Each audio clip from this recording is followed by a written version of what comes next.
My setup is so professional right now. Bathroom sink, box of tissues, Urban Decay Naked Palette, Benefit Rock-Tour Blush, camera. That's what's going on right now. Hello everyone, today we're going to talk about becoming a makeup artist. It is one of the questions that I receive the most. Everyone wants to know, how do you get started?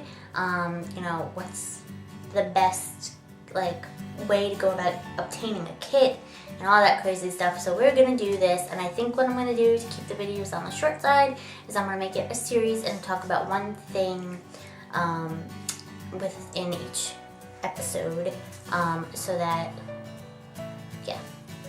this is like a journey for you guys as much as it is for me. So let's get started. Back when I was in high school, around 2004, 2005, I had no idea what I wanted to do with my life, and I was really struggling to figure that out. Right out of high school, I decided to go try out becoming a pastry chef, and so I went to school for culinary arts, and I did that for about 2 years. And due to a series of rather unfortunate events and just things not turning out the way I had wanted them to, I decided to quit school and give my parents a heart attack. So after a couple more years of just working full-time in retail and just, trying to make ends meet, I came up with the idea to start doing makeup freelance. Now I live in the state of New York, and your state might be the same way, but you have to have a license to apply makeup on someone's face. Now, sometimes I tend to just be like, well, I can't do that right now, so I'm just gonna do it my way. And I really went about it in a very careful way. I mainly applied makeup. I did prom and very, very simple things to my friends or the friends of my friends or somebody that I knew I had a connection with, and that's how I started. Really taught me how to deal with different people and different clients, and how to present myself in the most professional manner as far as approaching people and applying makeup to their face. Is something that you'll find will be very personal, and a lot of people have never had something like that done, so it could be their first time having someone professionally do their makeup, so it's a very personal experience often.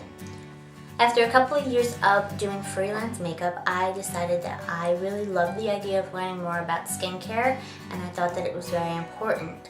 So I started researching where I could go to school to learn about skincare, and I ended up going to an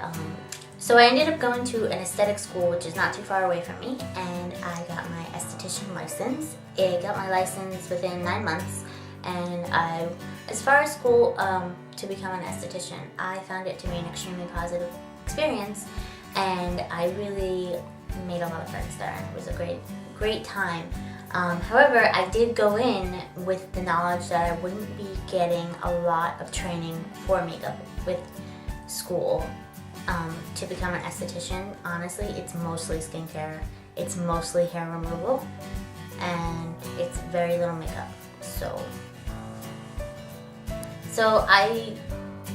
Because I couldn't really see myself spending the money to go down to New York City to really go to a makeup artist school, I really learned how to focus on the skin and focus on what products really, what ingredients in certain products do for your skin. So it was very helpful, and I do recommend that if you want to become a makeup artist, I do recommend that you obtain a license, a professional license. You'll certainly get more jobs that way, I feel. When you enroll in a school, usually they give you some sort of kit, and with aesthetics, we got 5 products for skincare, and then we got just a really kind of pathetic makeup kit that had 10 eyeshadows, 10 blushes, and 10 It was like nothing professional at all. I had never heard of the brand, and I was just kind of like, well, this is not gonna get used. So yeah, but by that time I had spent a lot of time and effort to build my own kit, which is something I want to talk to you guys about. Because if you're not going to a makeup artist school, like if you're not going to school to be a makeup artist, your kit is going to be either you're going to build it on your own, or they're just going to throw whatever at you like they did at my school. So I definitely recommend taking the time and really handpicking each of your products and just, you know, working on swatches and just really figuring out what kind of makeup you're mostly going to be doing. To be honest, yeah, it's fun to have like all these crazy colors and eyeshadows and pigments and all that stuff. But the one palette that I say that you need to build or, you know, purchase something like a Naked palette or a Laurie Pro palette, something that is along the natural state, because you will find that most women want their makeup done natural. They'll say, oh, I just want something natural. That was my first thing I did. Was back then, I used to use a lot of MAC products, so I would go and I would build my palette and I would just hand pick each eyeshadow. I would swatch them and I would see how it would work out. And I now use that palette mainly for bridal makeup. I would most certainly say that it took me a very long time to build my kit, and my kit is not big at all. It is very, actually, on the small side. And everyone who I work with, when I carry my kit in, they're like, oh good, you pack small. I'm like, actually this is it. Like, I don't have a large kit at all. And I certainly don't wear a lot of makeup myself, so my personal stash of makeup is very small as well. So once you've gone and kind of paid your dues and done a lot of kind of prom makeup and wedding makeup and little things like that, it's important for you to start building a portfolio. Now that is something that I started doing before I went to school for aesthetics, and the way that I went about doing that was I was searching for photographers in my area, and I was looking to start working with them and just doing free work with them. They would pay me in the way of giving me the photos from that photo shoot. After I had done a couple of those, I had found this really amazing group of people called the Hudson Valley Lighting and Photography Group, Hudson Valley Click, and they are a rowdy bunch of people, photographers, makeup artists, hair stylists, everybody, and they would gather together once a month and they would have a different theme to shoot once a month, and it was just the most amazing way to build a portfolio. I truly am indebted to those people, and I built myself the best portfolio I could build at that time, and I am forever thankful for them because they really created such a wonderful idea and group of people, and I really applaud them for now the group is so successful. I haven't been able to work with them in a very long time because of a million jobs that I have, and I'm very busy, and the shoots aren't exactly in my travel range at the moment, so I miss them, but I am forever indebted to them, and they really helped me to hone my craft. Another great thing about doing the photo shoots is that you learned how to cut down your time. You learned that, yes, it's important to be thorough and really like try to make your makeup look as perfect as possible, but you also need to learn how to hone your craft and make it not take an hour. So I'm able to do a full face of makeup with lashes and everything in under 30 minutes now because of that experience, and doing those photo shoots really helped a lot.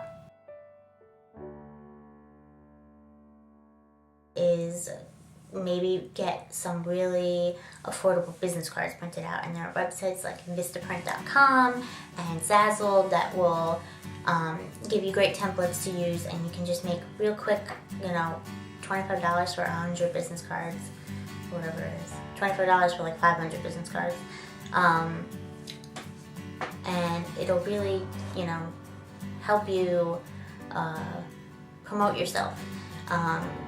When I was first starting out, if I went to a restaurant with my friends, when I handed them the check, I would hand them a business card. I would put it underneath my credit card. Just, you know, little things like that. You know, when you tip somebody when you get your coffee, along with your dollar or your change, just throw in your business card. Like, little things like that are really helpful. And talk to everybody you can about your makeup and what you do. And that certainly helps a lot. Another question I always get is, how did I teach myself how to do makeup? Because that's essentially what ended up happening. And I have to say that one of the biggest tools you can use is something that you're sitting on right now and you're watching this video on YouTube. YouTube is a wonderful, amazing conglomerate of just so much knowledge that you can learn from YouTube. I mean, I started out doing YouTube videos back in 2010 when I was in school to be an esthetician, and I was doing videos back then. I don't do videos on the same channel anymore because I lost my password and it's just crazy. So yes, I've been doing videos for a rather long time, but honestly, I've never ever gone without saying something about YouTube and how it can always help. Like that search field, just plug in whatever you want to learn and you will find a video about it. And just always remember that you are always learning. You're always a student. There's always going to be a new technique, a new product, a new something to learn about in this field. This is an ever-growing industry and it'll never stop growing. And you just kind of gotta keep that attitude of the student all the time, because if you start to think that you know everything, it's gonna pull you down, and people sense that. So you really wanna talk about what you know, and then also talk about what you don't know, just as much. Let's do a quick recap. So, while it is best to attain a license to apply makeup to someone's face, you can kind of start out real slow, do your friend's makeup, practice your technique, do little things like that, just so that when you do enter school, if that's something that you can do, you'll have a little bit of a foundation already laid down for you to start learning on. Don't worry so much about obtaining a huge kit. Take your time, build it, handpick your products. Don't worry about it being high-end or low-end drugstore. To be honest, if you watch my tutorials, I mostly am using drugstore products. I do not use high-end foundations. I use drugstore foundations. I find that if you really do your research, they're quite comparable. So, yes. Make friends, network, make photographer friends. If you have somebody that you went to school with that's interested in photography, hook up with them and say, hey, if you're still interested in photography, I'm starting to do makeup, so maybe we can plan a photo shoot together. And that is just like, you just built yourself a lifelong friendship through the industry. And you know, that person, that photographer will always think of you if, you know, they need a makeup artist. So that's a great way to start. Another thing that I failed to mention is it's really important also to kind of work your way into a community of some sort. So there's lots of great online forums and just little communities that you can join, like Makeup Geek, and Model Mayhem is a great one if you're really interested in traveling and doing makeup. Like, that's a great site to put your portfolio pictures on and to really get your name out there and to start meeting and talking to other people who are in the same industry as you. But just doing little things like that and just reading through the threads and just seeing other people, you'll find that people are going through the same thing as you. So it's nice to read their stories and you know give any input that you can give. So I hope you like this video. Please comment down below. Give me any other input on what you'd like to see for this series, whether you actually want to see my makeup kit. It is not that impressive, I promise you. But I can kind of go through like my go-to products with you that I always take with me on every bridal event or make photo shoot or whatever. Or if you want to hear more about how I came to the decision to do makeup, how I came to the decision to do YouTube, just let me know down below. Or if you want me to do anything else like a product review, bam. Please like this video, give it a big thumbs up, subscribe if you haven't already. I put out new videos every Tuesday and Friday, and I will see you all in the next one. I love you. Bye.